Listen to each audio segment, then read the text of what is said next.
பிறகு மாநில முதலமைச்சர் அடுத்த நாள் என்ன சொல்றாரு பேட்டியில, பேப்பர் பார்த்து தான் நானே தெரிஞ்சுக்கிட்டேன் துப்பாக்கி சூடு நடந்ததுன்னு அப்படின்னு கூசாமல் சொல்லுகிற ஒருத்தர்.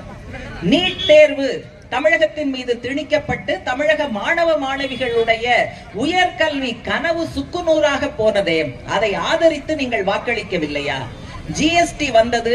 இன்றைக்கும் சிறு வியாபாரிகள், சிறு கடைகள் வைத்திருப்பவர்கள் ஜிஎஸ்டியினால தத்தளித்து தடுமாறி நடுத்தருவில் நிற்கிறார்கள். சிறு குறு நடுத்தர தொழில்கள் பாதிக்கப்பட்டு அந்த தொழிலை நம்பி இருக்கிற பல பத்தாயிரக்கணக்கான தொழிலாளிகள், அவர்களது குடும்பங்கள் தடுமாறி தெருவில் நிற்கிறார்களே.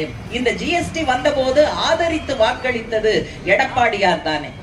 அப்ப என்னன்னா, சிறு குறு நடுத்தர தொழில் மக்களை விட, விவசாயிகளுடைய உயிரை விட, தமிழகத்தினுடைய மாணவ மாணவியரின் வாழ்க்கையை விட